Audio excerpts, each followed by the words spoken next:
குழந்தையும் தெய்வமும். கிருஷ்ணன் பஞ்சு அவர்கள் இயக்கத்தில் வெளிவந்த குழந்தையும் தெய்வம் என்ற தமிழ் திரைப்படம் குழந்தைகளை பற்றிய படமாகும். இது 1965ஆம் ஆண்டு வெளிவந்தது. இது அமெரிக்க திரைப்படமான தி பேரண்ட் டிராப்பை தழுவி எடுக்கப்பட்ட திரைப்படம். இதில் ஜெய்சங்கருடன் ஜமுனா, நாகேஷ், சுந்தர்ராஜன், ஜீவலட்சுமி, குழந்தை நட்சத்திரம் குட்டி பத்மினி மற்றும் பலர் நடித்துள்ளனர். பிரிந்த பெற்றோர்களை மீண்டும் சேர்க்க முயற்சிக்கும் இரட்டை சகோதரிகளின் கதைதான் இது. இசை எம்.எஸ். விஸ்வநாதன் அவர்கள். சிறந்த திரைப்படத்திற்கான தேசிய திரைப்பட விருதை பெற்றது. தெலுங்கில் லேச மனசுலு, இந்தியில் தோ கல்யாண், மலையாளத்தில் சேதுவந்தனம், கன்னடத்தில் மக்களா பாக்யா என மறு ஆக்கம் செய்யப்பட்டது.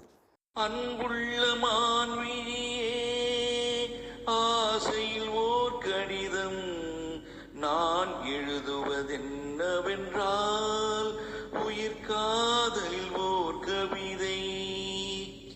அன்புள்ள மன்னவனே, ஆசையில் ஓர் கடிதம் அதை கைகளில் எழுதவில்லை, இரு கண்களில் எழுதி வந்தே. நலம் நலம் தானா முல்லை மலரே, சுகம் சுகம் தானா முத்துச்சுடரே. நலம் நலம் தானா முல்லை மலரே, சுகம் சுகம் தானா முத்துச்சுடரே. இளைய கன்னியின் இடை மெலிந்ததோ, எடுத்த எடுப்பிலே நடை தளர்ந்ததோ. வண்ண பூங்கொடி வடிவம் கொண்டதோ, வாடை காற்றிலே வாடி நின்றதோ. அன்புள்ள மான்விழியே, ஆசையில் ஓர் கடிதம் நான் எழுதுவதென்னவென்றால் உயிர் காதலில் ஓர் கவிதை. நலம் நலம் தானே நீஇருந்தால், சுகம் சுகம் தானே நினைவிருந்தால். நலம் நலம் தானே நீஇருந்தால், சுகம் சுகம் தானே நினைவிருந்தால்.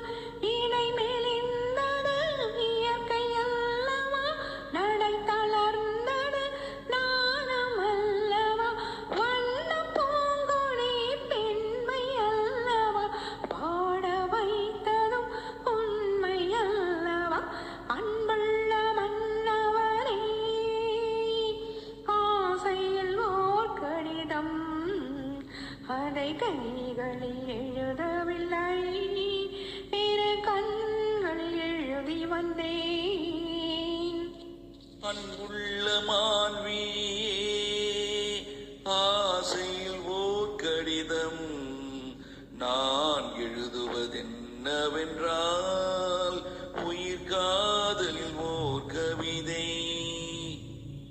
உனக்கொரு பாடம் சொல்ல வந்தேன், எனக்கொரு பாடம் கேட்டுக்கொண்டேன். பருவம் என்பதே பாடமல்லவா, பாவை என்பதே பள்ளி அல்லவா.